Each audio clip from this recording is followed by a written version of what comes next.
സംസ്ഥാനത്ത് 27 നിയമസഭാ മണ്ഡലങ്ങളിലാണ് ഇന്ത്യൻ യൂണിയൻ മുസ്ലിം ലീഗ് മത്സരിക്കുന്നത്. അത് നേരത്തെ തന്നെ വ്യക്തമാക്കിയിട്ടുള്ളതാണ്. ഇതിൽ അധികവും മലബാർ ഭാഗത്താണ്. പാലക്കാട് ജില്ല, മലപ്പുറം ജില്ല, കോഴിക്കോട് ജില്ല, അതുപോലെ കണ്ണൂർ ജില്ല, കാസർഗോഡ് ജില്ല. ഈ ജില്ലകളിലാണ് മുസ്ലിം ലീഗിന്റെ സ്ഥാനാർത്ഥികൾ അധികമായിട്ട് മത്സരിക്കുന്നത്. അതിൽ തന്നെ മലപ്പുറത്താണ് ഏറ്റവും അധികം.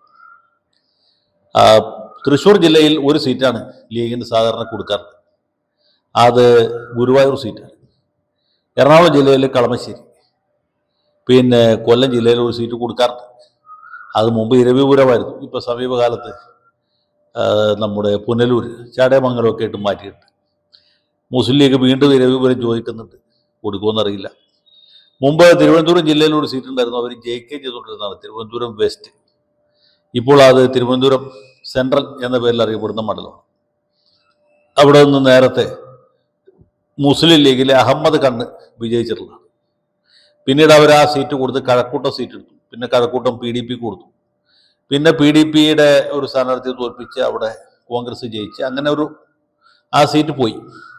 അപ്പോൾ ഇവിടെ വന്നിട്ട് പോയിട്ടും മുസ്ലിം ലീഗിന് ജയിക്കാവുന്ന ഒരു സീറ്റ് എന്ന് പറയുന്നത് ഈ തിരുക്കൊച്ചി ഭാഗത്ത് കളമശ്ശേരിയാണ്. കളമശ്ശേരി ആയിരുന്നില്ല ലീഗിൻ്റെ പഴയ സീറ്റ്, മട്ടാഞ്ചേരിയാണ്. മട്ടാഞ്ചേരി ഈ മണ്ഡല പുനർവിഭജനം കഴിഞ്ഞപ്പോൾ ഇല്ലാതെ അത് കൊച്ചി സീറ്റായിട്ട് മാറി. അത് മുമ്പ് തന്നെ ഈ ക്രിസ്ത്യൻ സമുദായത്തിൽപ്പെട്ട ആളുകൾക്ക് ഭൂരിപക്ഷമുള്ളതായിരുന്നു, പ്രത്യേകിച്ച് ലത്തീൻ ക്രിസ്ത്യാനികൾക്ക്. ഈ കൊച്ചി നിയോജകമണ്ഡലമായി കഴിഞ്ഞപ്പോൾ അതിൻ്റെ ലത്തീൻ സ്വഭാവം വർദ്ധിച്ചു. മുസ്ലിം അംഗസംഖ്യ താരതമ്യേന കുറഞ്ഞു. അത് UDF ജയിക്കുന്ന സീറ്റാണ്, ജയിക്കാവുന്ന സീറ്റാണ്. പിന്നെ അവിടെ കോൺഗ്രസിൻ്റെ സ്ഥാനാർത്ഥി നിർണയത്തിൽ വരുന്ന തകരാറ് കൊണ്ടും അപാകത കൊണ്ടുമാണ് കഴിഞ്ഞ 2 തവണ സഖാവ് KJ മാക്സി ജയിച്ചത്. ഈ മട്ടാഞ്ചേരി സീറ്റ് അത് കൊച്ചിയായി മാറി കോൺഗ്രസിന് തിരിച്ചു കൊടുത്തപ്പോഴാണ് കോൺഗ്രസ്സുകാർ കളമശ്ശേരി സീറ്റ് ലീഗിന് കൊടുത്തത്. കളമശ്ശേരി പുതുതായിട്ടുണ്ടായ ഒരു മണ്ഡലമാണ്. കളമശ്ശേരി മണ്ഡലത്തിൻ്റെ ഒരു പ്രത്യേകത, ഇതിൻ്റെ ഗണ്യമായൊരു ഭാഗം, പ്രത്യേകിച്ച് കളമശ്ശേരി മുനിസിപ്പാലിറ്റി, അതുപോലെ തന്നെ ഏലൂർ മുനിസിപ്പാലിറ്റി നേരത്തെ ആലുവ മണ്ഡലത്തിൽപ്പെട്ട സ്ഥലങ്ങളായിരുന്നു. ഇപ്പോഴത്തെ ആലുവയിൽ ഈ മണ്ഡലങ്ങൾ, ഈ 2 മുനിസിപ്പാലിറ്റികളും ഇല്ല.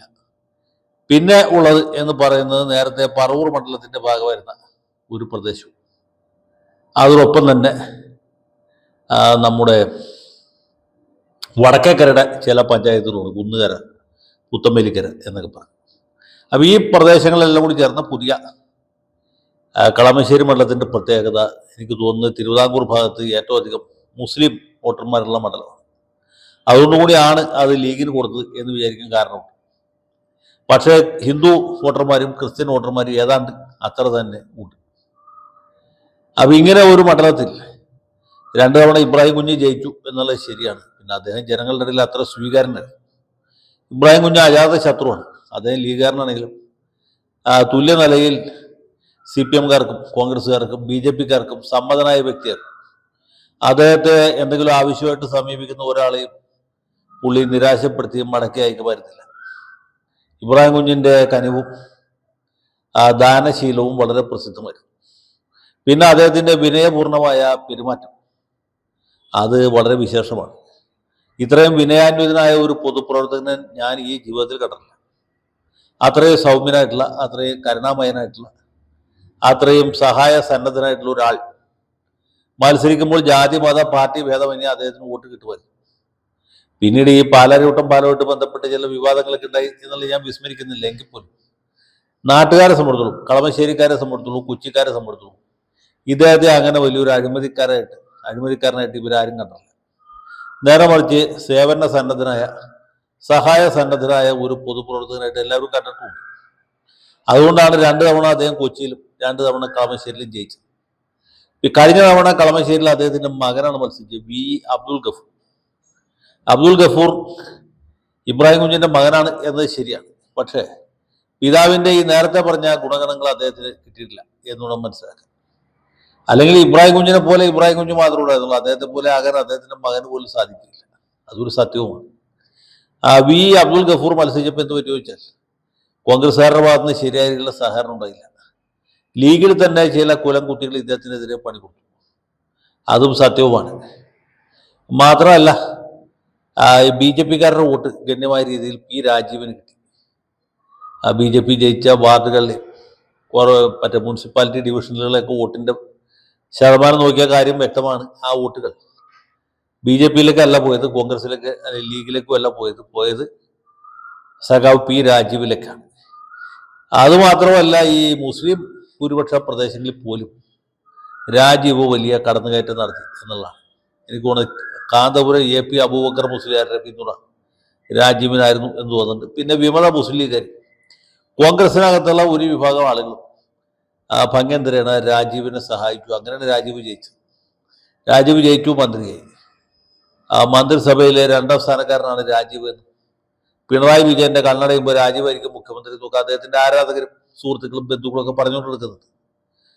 CPM-ലെ കാര്യം നമുക്ക് ആർക്കും ഉറപ്പിച്ചു പറയാൻ പറ്റില്ല. ഇനി രാജീവ് നാളെ കേരള മുഖ്യമന്ത്രിയോ അല്ലെങ്കിൽ CPM-ന്റെ സംസ്ഥാന സെക്രട്ടറിക്ക് ആയാലും നമ്മൾ അത്ഭുതപ്പെടേണ്ട. കാരണം അദ്ദേഹത്തിന് കാര്യവിവരമുണ്ട്, നിയമബിരുദധാരിയാണ്, ഇംഗ്ലീഷ് അറിയാം, പിന്നെ വലിയ ഭരണകർത്താവാണ്, വ്യവസായികളുമായിട്ട് അടുത്ത ബന്ധമുണ്ട്. ഇങ്ങനെ പല സൗകര്യങ്ങളുമുള്ള ആളാണ് രാജീവ്.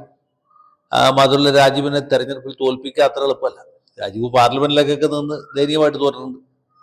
ഒരിക്കൽ വടക്കേക്കര മണ്ഡലത്തിൽ മത്സരിച്ച് തോറ്റിട്ടുണ്ട്. ഞാൻ അങ്ങനെയുള്ള തോൽവിയല്ല ഉദ്ദേശിച്ചത്. രാജീവിനെ സംബന്ധിച്ചുള്ള അദ്ദേഹം കളമശ്ശേരിയിൽ നിറഞ്ഞ് കവിഞ്ഞ് നിൽക്കുന്ന ഒരു വ്യക്തിത്വമാണ്. പിന്നെ കോൺഗ്രസ്സുകാരുടെയും BJP-കാരുടെയൊക്കെ പരോക്ഷമായ സഹായവും അദ്ദേഹത്തിന് കിട്ടാൻ സാധിക്കും.